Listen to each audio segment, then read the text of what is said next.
Okay? In fact, don't call them and say, listen, I want some advice. Call them and tell them you need a real estate closing done. They'll get back to you. Or their right hand will. They also said, well, I don't have any openings until August. There's no way. Then they're not a real estate closing attorney. They're not. There's no such thing as no opening with a real estate closing attorney. They do 20 closings a day. You're talking to the wrong people. I'm going to tell you how to get a hold of her. Are you going to let me? Or you want to argue with me? God, you guys came in an argumentative mood here. Wolf must have wore you out. It's cold up here. There's only, look, once you discover that they're a real estate closing attorney, which is probably right in their listing, but if it isn't, the first question you ask is, are you a real estate closing attorney? And if they say yes, does that mean you do real estate closings daily? Yes. Because if they don't, they're not a real estate closing attorney. And they're probably not going to just turn you away, even if they know they're not. Try to get your business. So first determine if that's what they truly are. By the way, before you even get to that point, who should you ask for the names of real estate closing attorneys? Investors first. Because realtors use closing attorneys, some of them you don't want. Because they close traditional bank loan type things. And some of them you do not want. But investors have already done this work for you. They do not mind sharing the name of their attorney with you. Don't ask them for the name of their contractor. Don't ask them for the name of their private lender. But they do not mind sharing the attorney with you because that does not take anything away from them. And you'll find some good closing. In fact, you ask 5 investors who they use, and you're likely going to get at least 2 of them give you the same name. Because they did the same thing when they started. My first real estate attorney I found in 1982. And I used him for 25 years because we moved on the other side of town. And here's what you do. It's really very simple. That's why I don't know why everybody has so much trouble with it unless you're asking the wrong people. And then if you ask them the wrong questions, you're going to get the wrong answers. Are you a real estate closing attorney? Yes. Make them convince you of that. Secondly, I buy houses. Sometimes I buy them subject to, sometimes with owner financing, and sometimes lease purchases. Are any of those an issue for you? And if you don't get a resounding no, you've got the wrong person on the line. Keep moving. Keep moving. Your real estate attorney is part of your dream team you need to get on your side because they will make or break your deals, won't they? They will make or break your deals. They need to be working for you, not against you. I've got a closing attorney who lives in Jacksonville. Okay? You got a real estate attorney? Okay? You? Huh? I've got a young attorney coming up in Mandarin that does a nice job of closing my real estate deals. He even comes to my office to do it.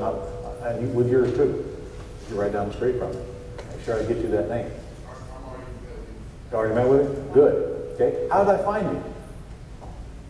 Huh? We just asked. And I forgot how exactly, but somebody else was using it. I found out he's right down the street from me. Is that handy or what? Don't you want your real estate attorney to be near you? All right. It's not hard to find it. By the way, if you don't get the right answers, just move on. Quit trying to make people do something they're not going to do.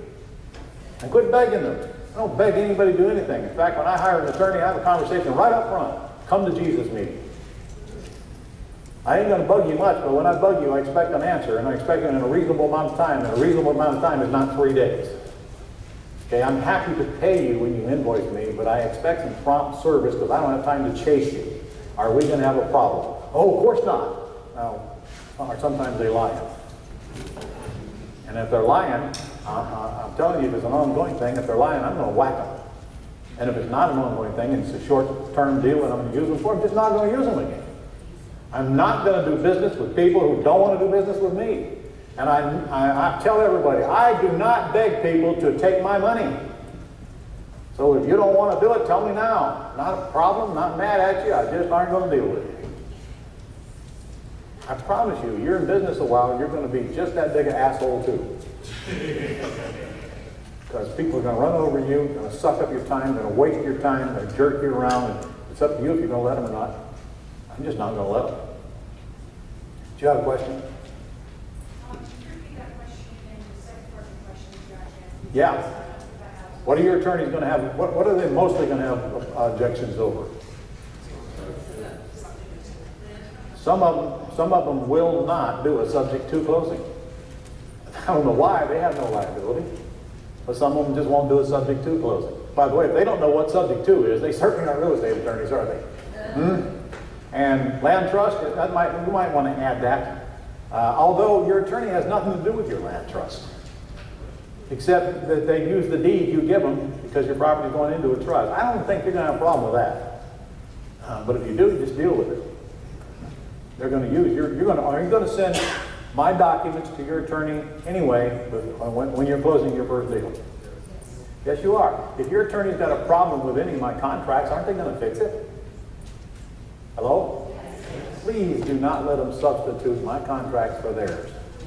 I'm okay if you want them to fix it, but very dangerous when you let them put their stuff in place of my stuff. My stuff was created to protect you guys. There's stuff in those contracts you ain't even aware of yet. Be very careful about letting them totally replace it, especially that lease option agreement with the seller. Oh, don't even think about using their agreement because it's going to protect the seller. And the lease option agreement with the buyer's even got some stuff in it to protect you as the seller. Purchase and sale agreement. Use mine. If you can't use mine, then at the very least, take a look at the one they got and make sure it's working for you. For example, mine says that you're taking over the debt subject to, doesn't it? Doesn't it? Theirs won't. It'll say you're assuming the debt. Is there a big difference between assuming and taking over subject to? Yeah, you better believe it. But you're not assuming any debt. So be very careful about letting them change agreements on you, and yet they will try. Oh, I got one here I like better. Well, no. I want you to use this one, and if there's any reason it doesn't comply with Florida law, please let me know and we'll fix it. If we need to add an addendum, we'll add it. Yes? The first subject I did was with a different attorney. Yeah? They wanted to charge all the full closing costs based on a full sale at that price. Typically, what do you experience with that? I don't understand what you just said. In other words, all the They're going to pay closing costs. and all that stuff. Yeah, you got to. You take over a loan subject to, you're going to pay deed stamps, intangible tax, and note stamps. No, not note stamps. But it's based on the same thing. Doc stamps is- Buying the house cash. Yeah. Well, actually, when you take over debt, it costs more than buying it for cash.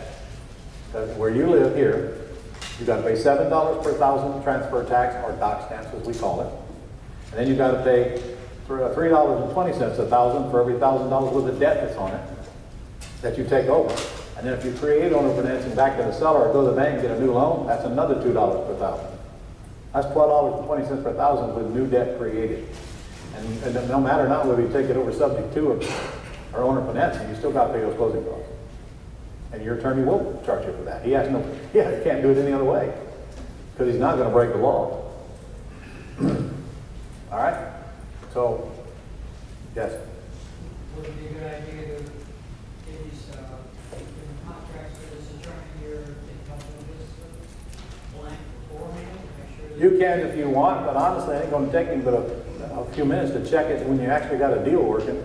Yeah, I- you already got the deal working, you know. Okay? If you would rather have him check it in advance, go ahead. As long as you understand you're paying for that time. If you let him check it while you got a deal working, it's part of his closing costs. So you don't have to pay twice. That's all. He's not going to make, I can tell you right now, where most of you live, they're not going to make any changes. But they might add addendums. All right. Yes, ma'am. Another issue that I came up with was, North Carolina and South Carolina do look at any deposits put down on a property as equity if the person, as your lease tenant, does not fulfill the terms of the contract.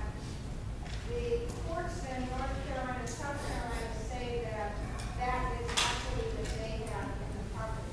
Now, with putting a buyer or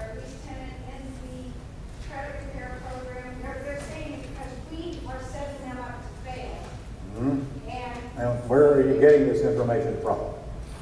Attorneys, one wouldn't even, she said, I'll do any seller deal for you, but I will not touch. Your attorney just left out one key ingredient.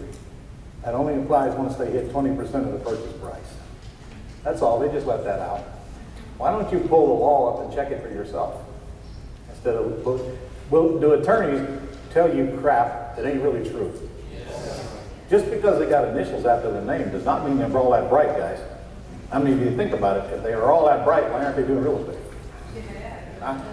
You have got to verify everything you hear from attorneys. And I'm telling you, there's no such law in North Carolina that says that if they give you a $10,000 deposit, that you got, that's part, that for somehow that makes them own the property. By the way, the minute they sign an agreement with you, they have an equitable interest in the property no matter what the deposit is. But that small deposit does not give them any more rights than a tenant buyer has. Now, could they challenge that? They could. But then when they challenge it, isn't the law going to prevail? So go find out for yourself.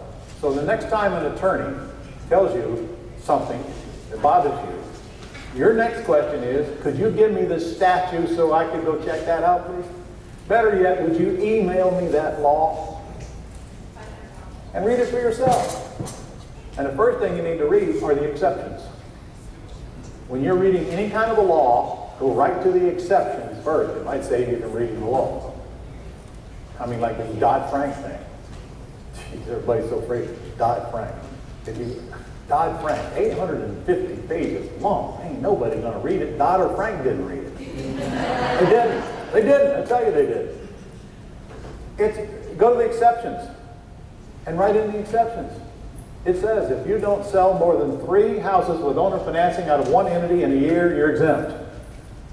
No reason to read the rest of it. Only part of it even applies to you anyway is when you sell houses with owner financing. And how many are you going to be doing that? Probably none of you. Because you're going to be lease option. In your best interest, a lease option of not selling with owner financing. Dodd-Frank's totally irrelevant.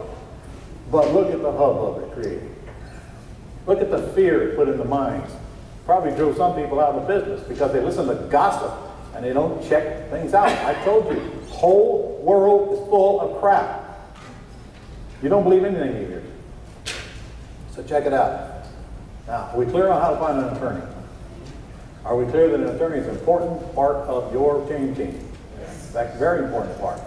Okay, remember this. It's cheaper for you to use an attorney than to use a title company. Because they're going to make you buy title insurance if you use them. Attorney fee is cheaper than title insurance, by far. Plus, an attorney represents me. Title companies represent themselves. Attorney will go to court if I need them. Title company's not going to court unless they're subpoenaed. Attorney will make sure I got the right documents. Attorney's on my side. Okay? Yes?